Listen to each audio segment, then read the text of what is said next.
Rain poured relentlessly against the windows of the small hospital room where Emily lay motionless.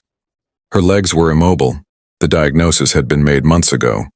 The spinal injury was permanent, or so the doctors had declared. Billionaire doctors from around the world had examined her charts, performed tests, and still, every prognosis ended in the same bleak words. She would never walk again. Tears welled in her eyes as she stared at the ceiling, haunted by the life she had lost. The silence was broken only by the faint beep of monitors and the whispers of nurses. She felt the weight of despair suffocating her. How could she face her husband's eyes, knowing she would never be able to dance at her daughter's recital, never chase her son through the yard, never live the life she had imagined? Her daughter, Lily, pressed her small hand against Emily's arm. "Mom, it'll be okay," she whispered, though her own voice trembled. Emily tried to smile, tried to nod, but the effort only made her chest ache with a pain deeper than any physical injury. She had tried every therapy, every experimental treatment, and yet nothing had worked. The hospital was filled with the latest technology and promises, but for her, they were empty words. Then came Michael, a single dad who had once lived a life so ordinary it seemed invisible. He had no degrees in medicine, no access to elite clinics, no billions to throw at the problem. Just determination, patience, and an unwavering belief that miracles were possible. He had met Emily at the community center, where he had come with his 2 children, twins, Sam and Anna. Their laughter had filled the room, breaking the heavy clouds that had settled over her heart. There was something in the way Michael moved, the way he observed, calculated, and yet treated life with gentleness, that stirred a flicker of hope in Emily's despairing soul. He proposed something the doctors never had, a routine so simple it bordered on absurd. "We'll start small," he said. "One step at a time, no rush. Just your body and your will, nothing more." The nurses had laughed at him, incredulous that a man without credentials would attempt what the best-trained professionals had deemed impossible. But Emily, exhausted by the relentless parade of medical pessimism, agreed. Desperation made strange companions. The first session was terrifying. Emily could barely lift her legs. Her muscles had atrophied, and her spirit wavered like a candle in the wind. Michael's hands were steady as he supported her, guiding every tremulous movement. Sweat poured down her face, tears mingling with the rain outside. She fell, screamed, felt the sting of defeat, but Michael never faltered. "Again," he said simply, his eyes unwavering. "We go again." Days turned into weeks. Small victories began to emerge. A twitch in her toes, a flex in her knees, movements so minute they seemed invisible yet monumental. Her children watched, eyes wide, their father's quiet confidence planting seeds of hope. Emily's body resisted, screamed, protested, but Michael's persistence began to bend reality. He researched tirelessly, studying biomechanics, neurology, and even ancient therapies that had been dismissed by modern medicine. Every night he would sketch exercises, plan routines, and test them himself before guiding her. The hospital staff watched in disbelief as Emily's strength grew, her muscles remembering motions long forgotten. One night, as the storm outside raged, Emily sat upright in bed, supported by Michael's steady hands. The room was silent, the kind of silence that carries the weight of possibility. She looked at him, eyes wide with disbelief. I think I can," she whispered, her voice trembling. He nodded, holding her close. "Then do it," he urged softly. Slowly, carefully, Emily placed one foot on the ground. The sensation was electric, terrifying, exhilarating. She wobbled, nearly fell, but Michael's hands caught her. 1 step. 2. Her heart pounded as she realized what was happening. She was standing. Her legs, once lifeless, held her weight. Tears streamed down her face.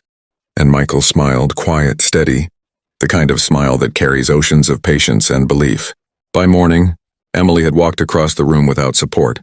Her children cheering, nurses gasping, and doctors silently questioning their own disbelief.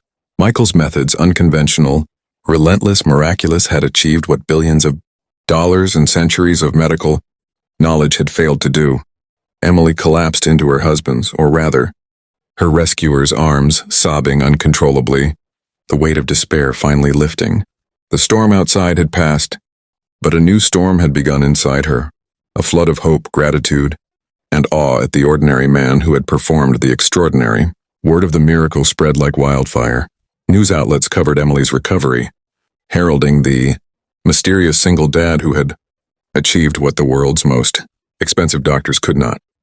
Michael became a reluctant hero, uncomfortable with the attention but resolute in his purpose. His children, once quiet observers, now basked in the glow of their father's quiet triumph, proud yet grounded, unaware of the magnitude of what had occurred. But Emily's journey was far from over. The hospital, once a place of despair, became a ground of curiosity and skepticism. Specialists questioned the validity of her recovery. How could a spinal injury deemed irreversible respond to such simple techniques? Was it luck, chance, divine intervention? Michael ignored the questions, focusing solely on Emily. He knew the recovery was fragile. The body had been dormant too long. Every step required vigilance, every movement careful calculation. And yet, with each day, Emily's confidence soared. She ran her fingers along the walls, felt textures she hadn't felt in months, and most importantly, she laughed, a sound long buried under fear and pain. Her children were her steadfast companions. Lily insisted on helping her mother with exercises, her small hands guiding, encouraging, urging. Sam and Anna raced alongside Emily as she tested her limits, their laughter ringing in corridors that had once been filled with despair. Michael watched, heart swelling every fall, every stumble, every triumph, a testament to perseverance and love. The doctors began to take notes, skeptically at first, but slowly. Their incredulity turned to curiosity, then admiration. Some admitted that they had been wrong.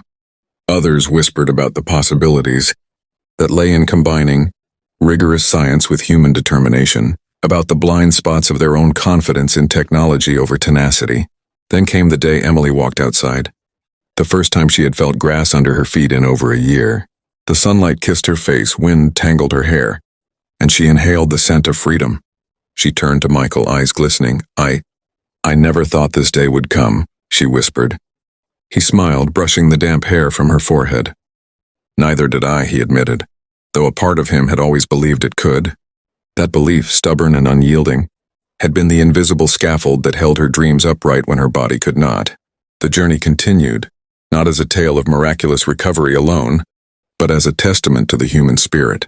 Emily relearned walking, then running, then dancing. She returned to life she had once thought lost, each moment amplified by the knowledge of her fragility, each heartbeat a reminder of the miracle that had carried her from despair to possibility. Michael, ever the quiet observer, rarely spoke of heroism. His satisfaction lay in Emily's regained joy, in the laughter of children who had once feared losing their mother to immobility. Months later, a gala was held in honor of groundbreaking recoveries. Emily walked onto the stage unassisted, radiant, tears glistening in her eyes. She raised her hand, pointing to the back of the room where Michael stood, humble, modest, a simple man whose extraordinary belief had defied logic and medicine. Cameras flashed, reporters scribbled, but Emily's eyes were fixed solely on him. This man, she began, voice breaking, did what billions of dollars, the best doctors, and every modern treatment could not. He believed when everyone else had given up. He gave me my life back. She collapsed into his arms, sobs shaking her body, a raw release of every moment of fear, pain and longing she had endured.